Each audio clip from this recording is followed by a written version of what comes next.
बेहद के बेहद की परम परम परम महाशांति है, महाशांति है, महाशांति है। हमारे चारों ओर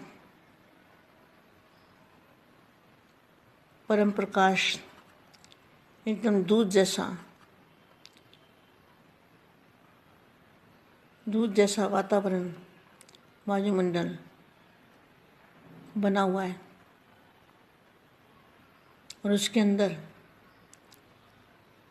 बेहद के दादाजी को आत्म स्वरूप में हम रह के देख रहे हैं और बेहद के दादाजी के मस्तक से बेहद की चुंबकीय शक्ति हमारे मस्तक में आ रही है और हमारी आत्मा के अंदर आत्मा को भरपूर कर रही है। वो पावर से हमारी आत्मा भरपूर हो रही है। ऐसा महसूस करना है बेहद के बच्चों को और ये हमेशा महसूस करते रहना है। अब मैं आगे जो बताने वाली हूँ, ऐसे श्रेष्ठ तकदीरवान बेहद के बच्चे क्या है? श्रेष्ठ और तकदीरवान, सदा सर्व खुशियों के खजाने से संपन्न। खुशी का खजाना क्यों मिला है? क्योंकि जिस भगवान को दुनिया ढूंढ रही है और आप उससे मिलन मना रहे हो, तो कितनी खुशी होनी चाहिए। सदा खुश रहना है और सर्व को सदा खुश करना है। चारों ओर अब खुशी के बाजे बजाओ, क्योंकि हो ही खुश नसीब आत्माएं। ऐसे श्रेष्ठ तकदीरवान, सदा सर्व खुशियों के खजाने से संपन्न, सर्व को सुख का रास्ता बताने वाले, मास्टर सुखदाता, सदा सर्व के संकट मोचन, विघ्न विनाशक, ऐसी श्रेष्ठ आत्माओं को, बेहद की सेवाधारी आत्माओं को, बेहद की सेवाधारी माँ का याद प्यार और नमस्ते। आज मैं ये बता रही हूँ, आज मैं ये पढ़ रही हूँ जो वानियों के अंदर सबसे पहले लिखा हुआ है पेज पे, हेडिंग, जिसको सूचना भी कहेंगे। तो इसमें क्या लिखा है? अविनाशी और अनमोल खजाना इस वानियों में दिया हुआ है। अविनाशी और अनमोल खजाना इन वानियों के अंदर है। उससे मिलने वाले अपार सुख का हम कैसे वर्णन करें। आत्मा के लिए उस खजाने में सर्व प्राप्तियां समाई हुई है। इन अव्यक्त महावाक्यों को पढ़ते पढ़ते अथवा सुनते सुनते ही आत्मा को ऐसा अनुभव होता है कि वह देह से न्यारी और शांति से शीतल हो रही है।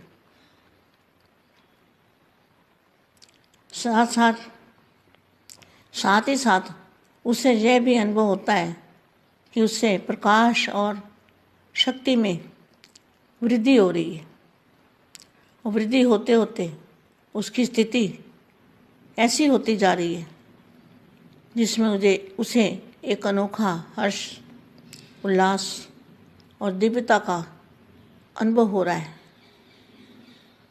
चाहे आसपास के वातावरण में लोग बैठे हों और चहल पहल भी हो रही हो, परंतु महावाक्यों को पढ़ते पढ़ते उसे एकांत तथा मधुर अवस्था का आभास होता है, जिसमें वह समा जाना चाहता है।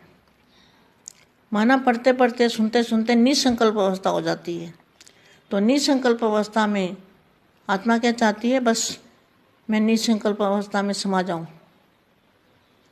वानियों के अंदर बहुत कुछ खजाने हैं, हीरे मोती हैं और खजाने भरे पड़े हैं, जिन खजानों को हम ढूंढते हैं और बच्चों को ढूंढ ढूंढ के देती हूँ मैं।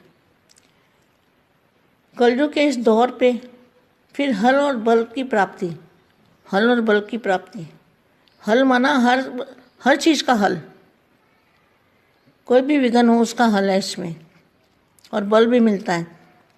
तो कलयुग के इस दौर में माया का प्रभाव प्रबल है, परंतु निश्चित जानिए कि इन अव्यक्त वाणियों में दुर्बल से दुर्बल आत्मा को भी इतनी शक्ति वरदान में मिलती है, वरदान की इतनी शक्ति का वरदान देने की क्षमता है कि वह माया के वार की सफलतापूर्वक रीति से सामना कर सके। माया का कोई भी रूप ऐसा नहीं है जिससे छुटकारा पाने के लिए इन वाणियों से हल और बल न मिले। मनुष्य आत्मा के ऐसे संस्कार जिनसे उसे अशांति मिलती हो, इन अव्यक्त वाणियों के अध्ययन से वो मिटने शुरू हो जाते हैं। इन वाणियों के अंदर इतना बल मिलता है। वास्तव में इन अव्यक्त वाणियों से एक नया जीवन मिलता है। ऐसा अनुभव होता है कि आत्मा को जो अनादि निर्मल स्वरूप, आत्मा का जो अनादि निर्मल स्वरूप, अनादि स्वरूप तो निराकार स्वरूप था ना। अनादि माना जहाँ आवाज़ नहीं है, अनाद माना जहाँ आवाज़ नहीं है। अनादि निर्मल स्वरूप और शांत सुधर्म है। आत्मा उसमें स्थित हो गई है। पुराने जीवन के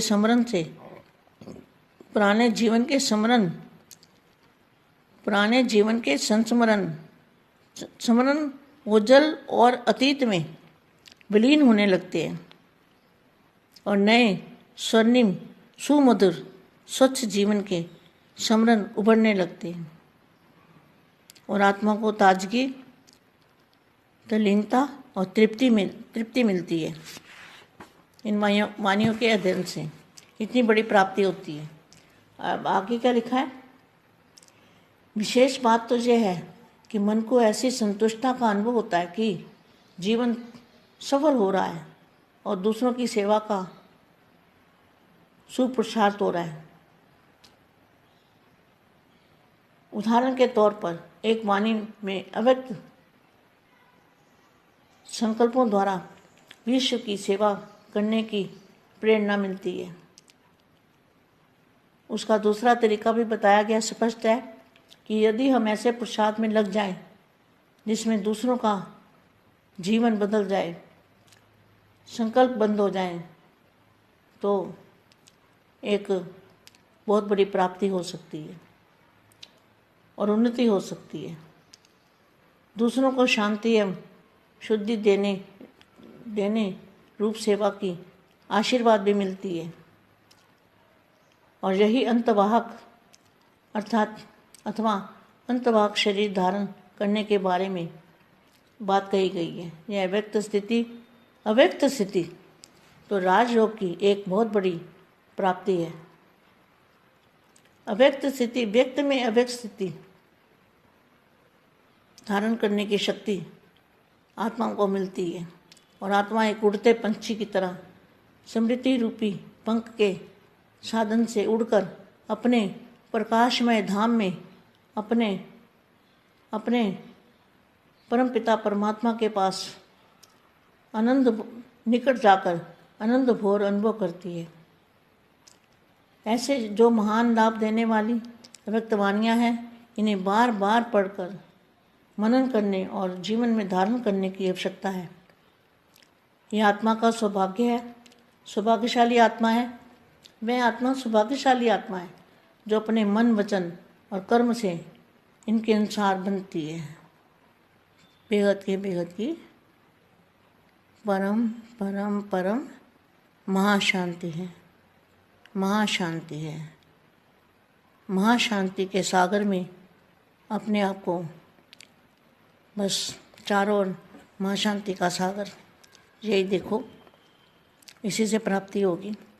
एनर्जी आएगी, शक्ति आएगी, बल मिलेगा और बाप को याद